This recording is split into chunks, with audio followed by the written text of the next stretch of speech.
right, people? How are you?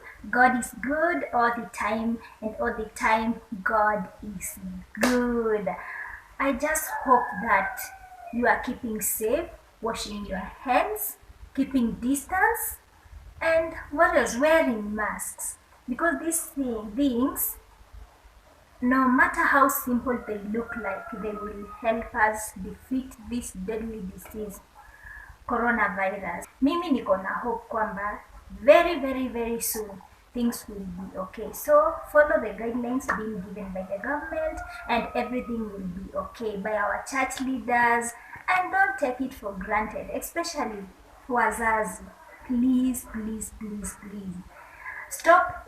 Msione kama hii ni holiday. This is not an holiday. So stop letting your children go play with other children. Wacha wacheze hapo nyumbani, hapo tu nje kwao, to avoid many problems in future. Welcome to my YouTube channel. This is a Positive Parenting, and I am Auntie Zippy, and we always talk about children here, how to bring up responsible citizens who will live to be good people of their generation. And if you're not subscribed to my YouTube channel, kindly do so. Imagine it's free, only one click, and you've already done that. Because now children are home and we are spending more time with our children as parents. I did a research that so many children wako sad. I don't know what is the problem with our parenting styles, especially here in Africa or here in Kenya to be specific, because unapata hiyo relationship ya mzazi na mtoto kidogo. Even if wamelelewa Nairobi, bado. We really have to pull up our socks in how we bring up our children. Today I'm going to give you several things that you should never even open your mouth to say to your children. And they are very dangerous because they make our children grow fearing, low self-esteem. And without wasting time, let's go to number one. One thing you should never say to your child is that stop crying. You should never tell your child to stop crying, because when you tell your child to stop crying, you are really making them not express their feelings.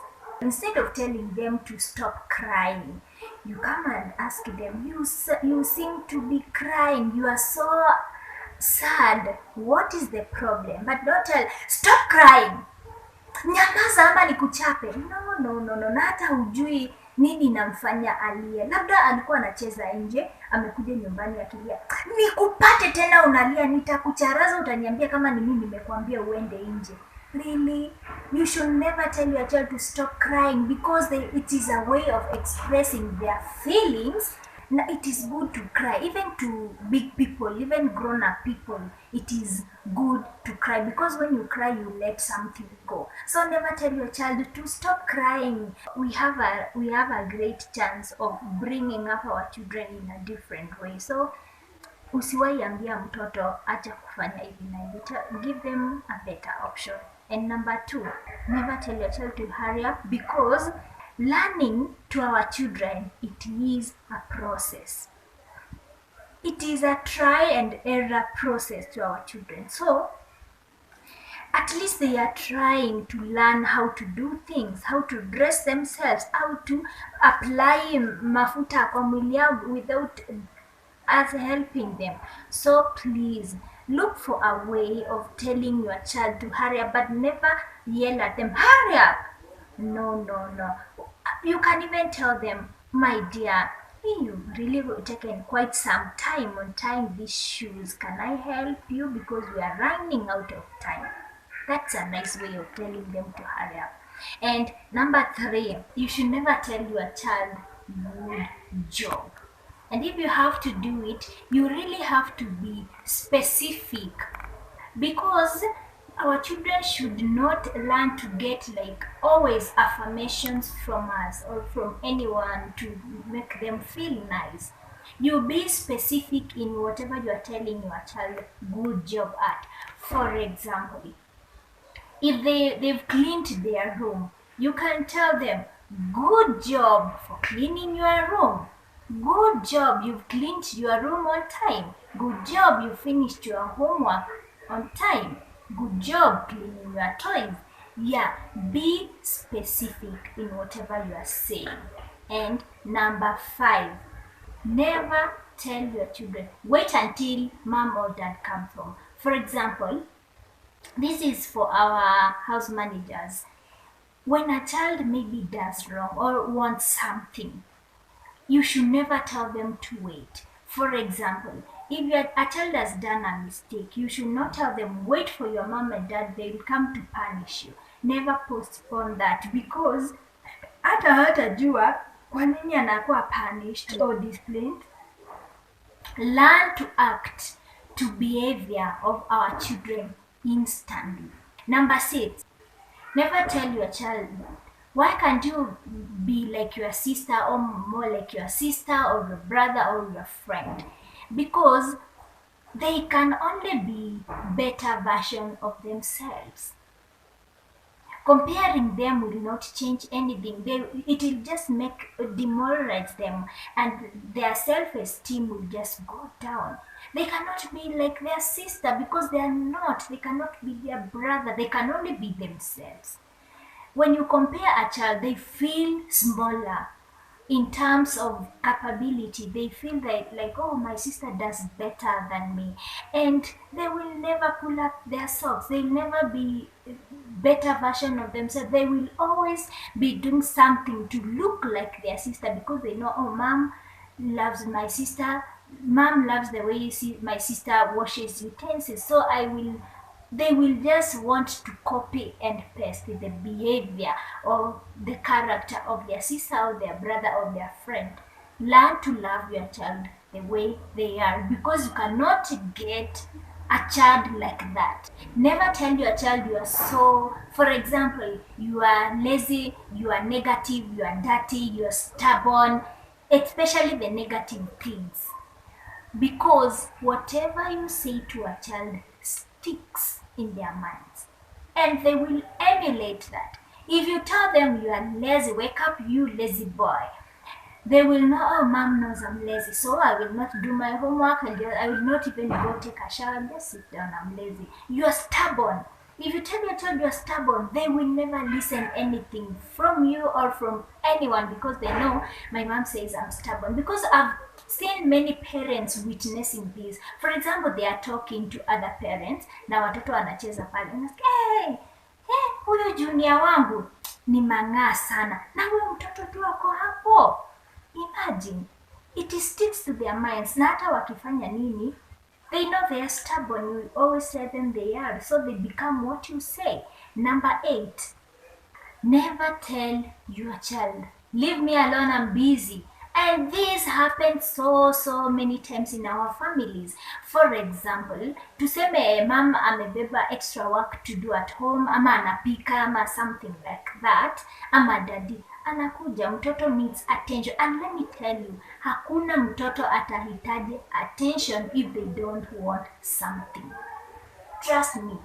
When a child wants your attention, they are really communicating something to you, that they need something else. That's why they are looking for that attention. Unasikia, wewe uoni kama napika, wacha kuniita, niko busy. Moms, please, you really have to change the tone you talk to your children with. Our daddy ako hapo, maybe ako na laptop, especially now so many people are working from home. Ako hapo na laptop yake na so many office calls. Mtoto anakuja, daddy, we na we uone nikiwa busy, enda kwa mom, we mama Junior kuja uchukue huyu mtoto ananisumbua. No. Take a moment, like even few seconds or 1 minute, to listen to your child. What do they want? Maybe anakwambia, daddy, ni watch cartoon, ama daddy, tucheze, ama tufanye kitu. You can tell them, hold on kidogo, I'm handling something, then I'll come back to you. So you really have to know how to talk to your children. And the next one is, never tell your children that practice makes perfect. Let me tell you, In whatever field you are, in whatever thing you do, there will always someone who is better than you. Trust me. If you are a journalist like me, there will always someone who can do better than you. So when you tell your child that practice makes perfect, let's say for example they are learning piano, acting, dancing and so on. Now, hey, practice makes perfect, my girl, you're going to make it. And let's say for example they go for a contest or for a competition and then ashindwe, they will cry and you will never convince them that they were not perfect because you told them practice and they've been practicing. So they were the perfect one according to them. So instead, what should you tell your child? Practice makes progress. Practice makes better version of you.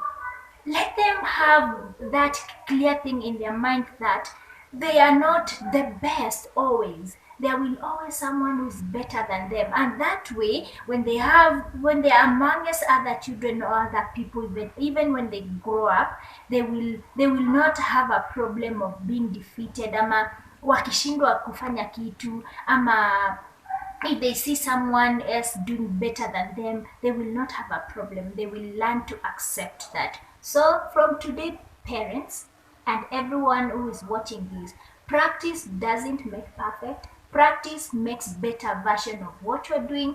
Practice makes progress. And number 10, I am on diet.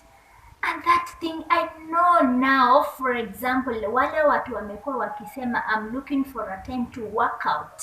Saa hizi, very many people are working out from home. Let's say, for example, they want chips or chicken. Don't you see I'm on a diet, I cannot buy that. No. Teach your children that they should eat healthy always, no matter what, because they will know that, oh, you should drink a lot of water only when you are working out. Teach them that drinking water is important always. Eating fruits, eating smaller portions of ugali and more portions of boga is healthy always. So teach your children to eat healthy and to do the best things because they are valuable in their lives, not out of a situation.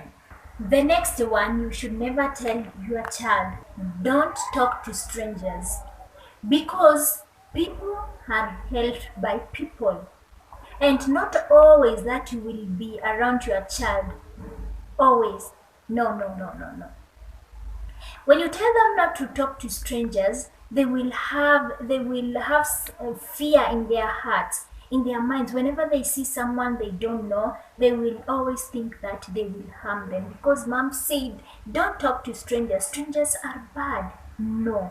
You can teach them how to talk to responsible people, like security, like soldiers, like old people. Let's say for example your child gets lost, who will help them if they can never talk to strangers? Teach them where they can go, where the people they can ask help from. Don't tell them not to talk to strangers, because they will be seeing people and they will be running to your houses because you told them not to talk to strangers. And the next one is, never tell your child that we cannot afford that. For example, you are in a supermarket or in a shop, and this child is wanting something like sweets or toys. Then you tell them, we cannot afford that.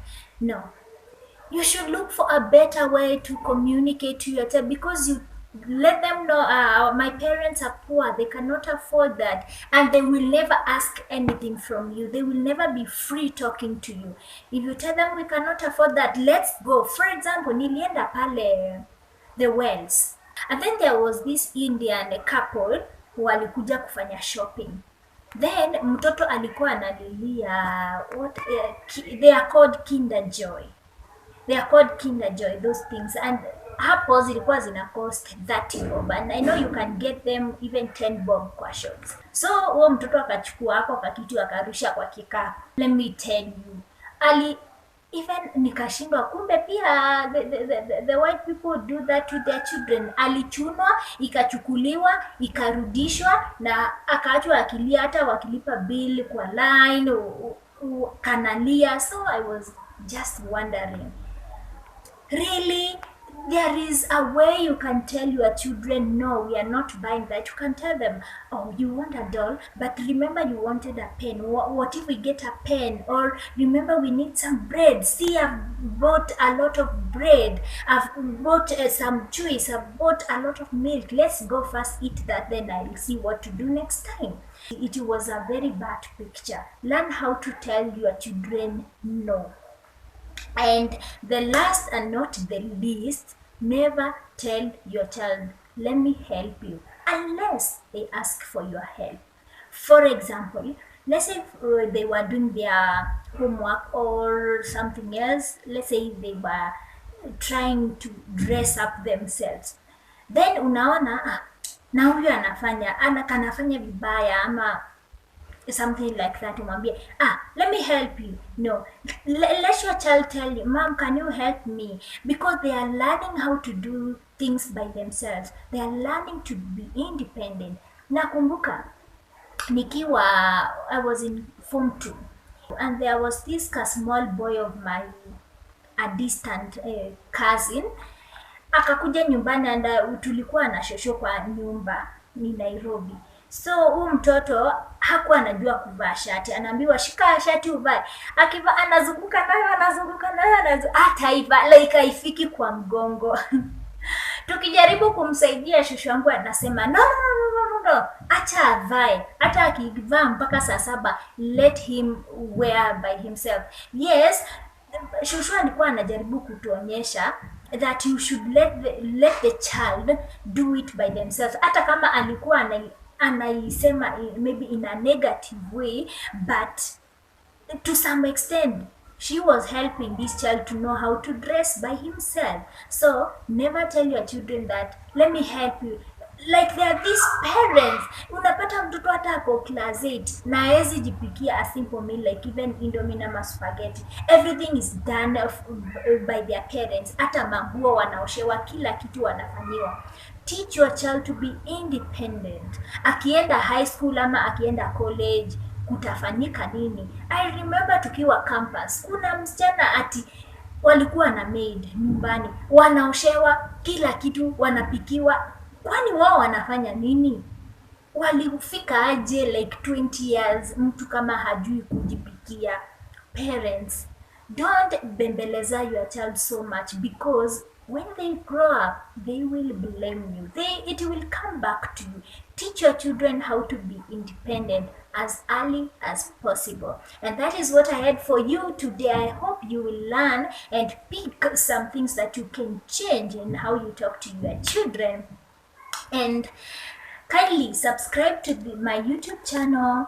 Hit that notification bell so that you'll be getting updates whenever I upload a new video. Share greatly with your friends, because this time we are home, we have to teach each other. Not that we don't know, but we need to be reminded of how to do some things, on how to bring up responsible children. And please keep washing your hands, keep social distancing, and adhere to government directives, because everybody is wishing very soon to go back to normal. Kama mimi nasikia nyumba, I really need to do other things. So I know hata wewe unataka vitu zirudi normal. Kindly let's do what is expected of us. Let us be responsible people, and especially parents. Let's take care, good care of our children. And till next time, as I told you, I will be uploading new videos every Tuesday and Friday at 3 p.m. So every Tuesday and Friday you will get a new video from my YouTube channel. So hit that notification bell so that whenever I upload that new video, you will be notified. So thank you so much for your support so far, and I wish you well with your family. And the people who are really suffering out of this coronavirus, I'm really sorry, and God is going to give you strength, and God bless you. Bye bye.